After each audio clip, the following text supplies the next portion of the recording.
जो financial year आपलं संपलंय मार्च 24चं, त्यामध्ये आपण ओल्ड रिजिममध्ये जाताना हे 60 इयर्स आणि 80 इयर्सचं काही कन्सेशनल होतं ते सर्व याच्यामध्ये येते.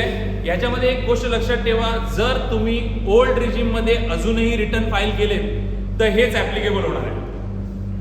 ओल्ड रिजिममध्ये काही जण अजूनही ओल्ड रिजिममध्ये रिटर्न्स फाईल करतायत, तर माझं सजेशन असेल त्यांच्यासाठी की त्यांनी तुमच्या टॅक्स कन्सल्टंटशी बोलून किंवा सीएशी बोलून ते न्यू रिजिममध्ये घेऊन जावं, की जेणेकरून तुम्हाला फायदा होईल. म्हणजे या वर्षीसाठी पण होईल आणि गेल्या वर्षीसाठी पण. जर नवीन रिजिमसाठी गेला तर ते 7.5 लाखाचा जो बेनिफिट आहे तो तुम्हाला तिथे मिळतोय आणि तो तुम्ही घेऊ शकता. एकदा तुम्ही त्याचं कॅल्क्युलेशन नवीन रिजिम आणि ओल्ड रिजिमचं तुमच्या सीए बरोबर करून बघा. नाहीतर सीए काय करतात काही वेळेला की हाय ना भरतोय आम्ही, त्याच रिजिममध्ये वर्किंग करून भरतात, पण काही बेनिफिट तुम्ही त्यात मिळू शकता. म्हणून मी जस्ट रेफरन्ससाठी दिलंय की गेल्या आधीचा जो रिजिम होता त्यामध्ये आपण 5 ते 10 लाखापर्यंत 20% भरत होतो, तो आता डायरेक्टली झिरोवर आलाय 12 लाखापर्यंत. ओके. टीडीएस रिफॉर्म मध्ये बरेच चेंजेस आले जातात यावर्षी. आपल्याला माहिती असेल, आपण tax deducted at source, TDS म्हणजे टॅक्स डिडक्टेड ॲट सोर्स म्हणजे काय, तर आपण काही पेमेंट गव्हर्नमेंटला केली, आपण काही पेमेंट कोणाला वेंडरला केली, तर ती सर्टन सेक्शन्समध्ये ॲप्लिकेबल होतात, टीडीएस ॲप्लिकेबिलिटीसाठी येतात आपल्याकडे. तर त्याबद्दल एक थोडी जनरल माहिती देतो मी. आणि त्याचं थ्रेशोल्ड लिमिट असतं की ते किती अमाऊंटपर्यंत गेल्यावर आपल्याला त्याच्यावर टॅक्स डिडक्ट करायचा आहे, याची थोडी माहिती मी आता देतोय. आणि त्यात लोअर रेट्स पण आहेत, remove overlapping of outdated provisions आणि introduce new TDS section for improve tax collection. आता हे झालं, आपण सर्वच बँकमध्ये इंटरेस्ट एफडीआर वर इंटरेस्ट वगैरे घेत असतो, तर त्याच्यावर जे लिमिट आहे, पहिलं जे आहे ते म्हणजे सिनियर सिटीजनसाठी नाही आहे, दुसरं जे आहे ते सिनियर सिटीजनसाठी आहे. हे गेल्या वर्षीचं रिजिम आहे आणि हे यावर्षीचं रिजिम आहे. यामध्ये मेजर चेंजेस जे झालेले आहेत ते प्रोफेशनल फीज आणि पहिला बँक इंटरेस्ट जो आहे तो सिनियर सिटीजनसाठी 1 लाख रुपये केला आहे, ते वाढवलेले आहे. म्हणजे तुम्ही 1 लाख रुपयापर्यंत एफडी इंटरेस्ट घेताय तर त्याच्यावर टीडीएस तुम्हाला ऍप्लिकेबल करणार नाही बँक, जे पहिलं 50,000 पर्यंत करत होती. हेच नॉर्मल इंडिव्हिज्युअलसाठी 40,000 आहे होतं, ते 50,000 केले, 10,000 वाढवले. म्हणजे तोपर्यंत बँक टीडीएस कापणार नाही जोपर्यंत तुमचा इंटरेस्ट 50,000च्या वरती जात नाहीये तोपर्यंत. एक लँड अँड बिल्डिंगचा आहे आणि एक लीगल नॉन ऑडिट फॉर्म, त्यासाठी आहे.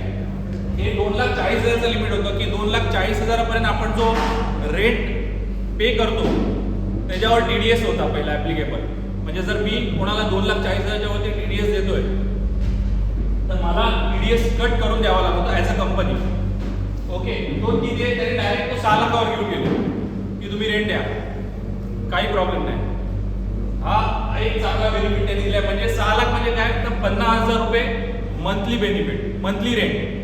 जर तुम्ही कोणाला देत असेल तर तुम्हाला तो टीडीएस कट करून द्यायचा आहे. टीडीएस कट करताना तुम्हाला त्याचा पॅन नंबर घेणं बंधनकारक आहे, कारण इथे तुम्हाला इकडे रेट बाजूला रेट लिहिलेले आहेत, ते जर रेट आहेत ते ऍप्लिकेबल. जर तुमच्याकडे पॅन नंबर असेल तरच रेट ऍप्लिकेबल आहे.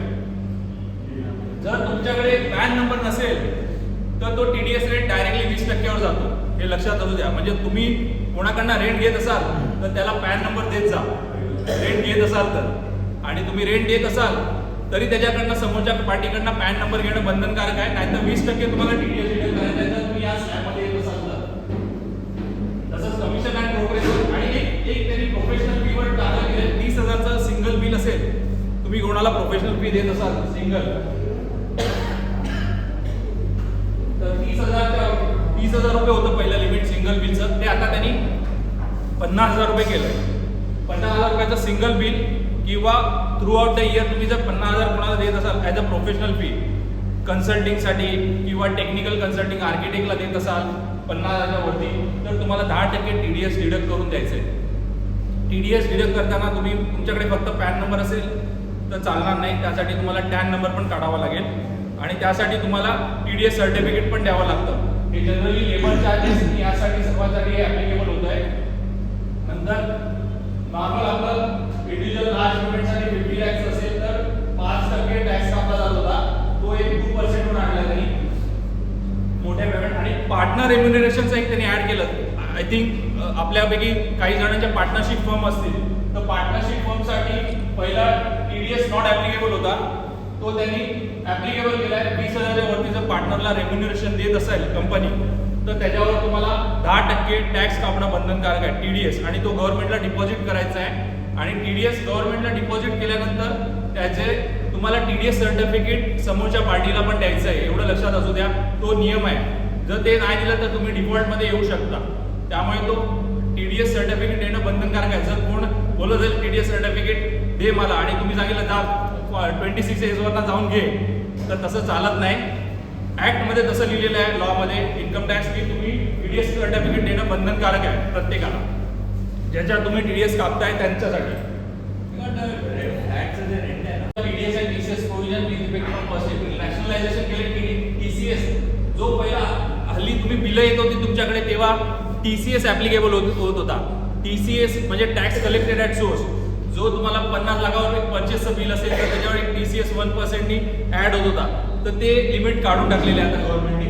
No requirement to collect TCS on sale of goods, ही पण प्रोव्हिजन होती, ती आता नवीन बजेटमध्ये काढून टाकलेली आहे. No requirement to deduct or collect tax on higher rate where deduct you have not filed tax return. ही एक डोक्याला ताप झालेला की deduct or collect tax at higher rate where deduct you have not filed tax return. आता मी deduct करतोय TDS, तर मी समोरच्याला विचारतोय अरे तुझं रिटर्न फाईल केलंय का, तर तो सांगेल तुम्हाला काय करायचंय. हे भांडणाचा विषय होता.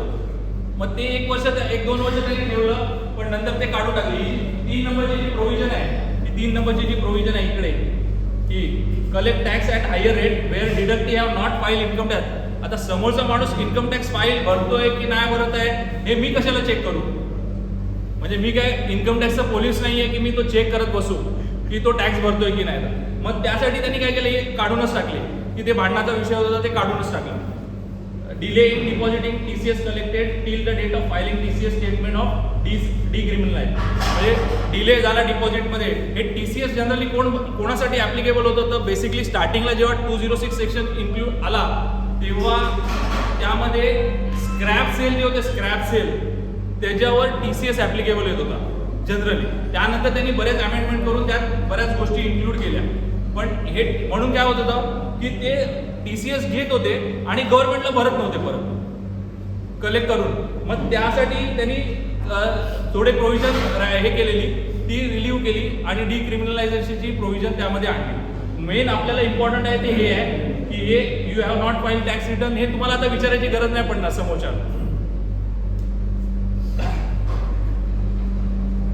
TDS on cash withdrawal section 194N याच्या आता ही जी लिमिट हे कोणाला माहिती नाही आहे, पण जस्ट फॉर अ नॉलेजसाठी मी ही स्लाइड्स इन्सर्ट केली आहे की ह्याच्यामध्ये लिहिलेलं आहे की file for last 3 years up to 1 crore.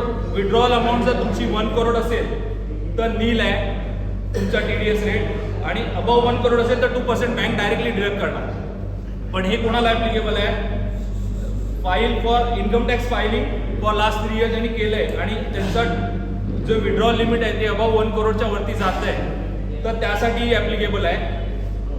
आपल्याला त्याच्या खालची बघायची आहे 2 नंबरची जी प्रोव्हिजन आहे, not file for last 3 years, आणि आपण 20 लाख विड्रॉल करतोय. 20 lakh to 1 crore withdrawal. 20 lakh withdrawal I think आपल्यापैकी बरेच जण करत असतील, तर त्याला बँक ऑटोमॅटिकली 2% TDS डिडक्ट करून देणार. नाही, ते त्यांचं मंथली त्यांचं वर्किंग होणार, आणि जेव्हा 20 लाख क्रॉस होईल तेव्हा ऑटोमॅटिकली ते तुम्हाला डिडक्ट करून देणार. आणि अबव 1 करोड असेल तर 5% आहे तीच प्रोव्हिजन. म्हणजे तुम्ही लास्ट 3 इयर्सचे रिटर्न फाईल नाही केलेत आणि 1 करोड विड्रॉ केली, तर बँक डायरेक्टली 5% TDS लावणार तुमच्या विड्रॉवलवर. ही प्रोव्हिजन आपल्याला फक्त या सेक्शन म्हणजे या लाईनसाठी बघा की तुम्ही 20 लाख जर विड्रॉल ऑटोमॅटिकली होत असेल अनवधनाने तुमच्याकडनं, तर हे लक्षात असू द्या की बँक 2% TDS कापते, प्लस बँकेकडे नोटिफिकेशन जात आहे आणि इन्कम टॅक्सकडे नोटिफिकेशन जात आहे की तुम्ही 20 लाखच्या पेक्षा जास्त कॅश व्यवहार करताय. हां, नाही, नॉन फाईल फॉर लास्ट 3 इयर्ससाठी पण आहे. ते मोठी आहे ती, म्हणजे काही सी मी हे प्रोव्हिजन सांगतो, याचा अर्थ असा नाही की आपल्या बिझनेसमध्ये या काही गोष्टी काही ठिकाणी काही बिझनेससाठी गरजेच्या पण असतात, तर त्या आपल्याला ओव्हररूल पण कराव्या लागतात. हे इम्पॉर्टंट आहे. मला बरेच क्वेश्चन्स येतात, अरे कॅश आहे माझ्याकडे, डिपॉझिट कशी करू, किंवा कॅश विड्रॉ करायची मला, तर मी कशी करू बँकेत ना, किंवा कॅश डिपॉझिट कशी करू, मला कुठेतरी नोटिफाय होईल का बँकेमध्ये किंवा इन्कम टॅक्सला. तर त्यासाठी ही स्लाइड्स आज मी बनवली आहे. Cash deposit reporting statement for financial transaction. जर सेव्हिंग अकाउंट मध्ये aggregate cash deposit in 1 financial year, म्हणजे तुम्ही आता डिपॉझिट करायला घाबरू नका की 1 फायनान्शियल इयर मध्ये 10 लाख और मोर असेल तरच ती रिपोर्ट होते SFT ला. ओके, म्हणजे स्टेटमेंट ऑफ फायनान्शियलचं जे रिपोर्टिंग जातं इन्कम डेली बँकांचा, म्हणजे नॅशनलाइज बँका आहेत आणि काही प्रायव्हेट बँका आहेत म्हणजे HDFC ICICI सारख्या, यांचा डेली MIS इन्कम टॅक्सला आणि RBI ला जात असतो. त्याला ती स्टेटमेंट ऑफ फायनान्शियल ट्रान्झॅक्शन म्हणतात. ती जर सेव्हिंग अकाउंटची 10 लाखापेक्षा जास्त विड्रॉल असली झाली तुमची की ऑटोमॅटिकली तुमचा पॅन नंबर रिपोर्ट होतो बँकेकडनं इन्कम टॅक्सला आणि RBI ला. ती प्रोव्हिजन आहे. म्हणजे तुम्ही कॅश 10 लाखापर्यंत डिपॉझिट करू शकता. Yearly per year financial year. This is for financial year. Okay, आणि करंट अकाउंट असेल बिझनेसचं तुमच्या तर 50 लाख किंवा त्याच्यापेक्षा जास्त तर ती रिपोर्ट होणार डिपॉझिट्स. हा एक प्रोव्हिजन आहे. म्हणजे बरेच जण विचारतात अरे कॅश डिपॉझिट करू का नको करू का, तर 10 लाखापर्यंत काळजी करण्याची गरज नाही. जेव्हा 10 लाखाच्या वरती जाईल, हा पण एवढं लक्षात ठेवा की एका दिवसात जर 2 लाखाच्या वरती जर कॅश डिपॉझिट झाली तुमच्या पॅन नंबरच्या अगेन्स्ट तरी ती पण रिपोर्टिंग होणार. सिंगल डे 2 लाखाच्या वरती तर ते पण रिपोर्टिंग ऑटोमॅटिकली RBI आणि इन्कम टॅक्सकडे जाणार आहे. इथे मी नोट लिहिलेलीच आहे. बँक आणि financial institution are required to report these transactions to income tax department on daily basis और मंथली. MIS प्रकार असतो त्यांचा, तो जातो. हे एक चांगली स्लाइड आहे. Restrictions on cash transaction prohibit accepting loans और डिपॉझिट 20,000 और मोर इन कॅश. जे मी मागच्या स्लाइडसाठी सांगितलं की इकडे मला प्रश्न विचारले की काय करू कॅश, तर ती कॅश घेताना आणि देताना आपण दोन्ही गोष्टी विचार करायच्या की एक्सेप्टिंग लोन्स अँड डिपॉझिट 20,000 और मोर इन कॅश. तुमच्या बॅलन्स शीटला CA एक अकाउंट उघडलेलं असतं की जी तुमची बॅलन्सिंग फिगर असते ती सर्व आम्ही लोन्स अँड ॲडव्हान्सेस डिपॉझिटमध्ये टाकून देतो कॅश कमी दाखवण्यासाठी. पण ती पण आता रिपोर्टिंग होणार तुमची. जर ती लोन्स अँड डिपॉझिटमध्ये 20,000 और मोर असेल तर त्याचा पॅन नंबर मागू शकतं ते. जर ते स्क्रुटिनीमध्ये गेलं तर ते सांगणार याचे डिटेल द्या आम्हाला, कोणाकडनं तुम्ही कॅश घेतली आहे किंवा कॅश कोणाला दिली आहे तुम्ही, तर ह्याचे डिटेल ते दोन्हीकडे मागू शकतात. म्हणून एवढं लक्षात असू द्या की तुम्ही जेव्हा डिपॉझिट करताय लोन्स अँड डिपॉझिट, बॅलन्स शीटला तुमचा एक कॉलम असतो करंट ॲसेट खाली लोन्स अँड ॲडव्हान्सेस किंवा डिपॉझिट्स. तर त्यामध्ये कोणाच्या नावावर जर अमाऊंट असेल तर त्याचे डिटेल्स जर इन्कम टॅक्सने तुम्हाला मागितले, ऑटोमॅटिक स्क्रुटिनी आहे. There is no manual intervention. आता कुठेही असेसिंग ऑफिसर येत नाही.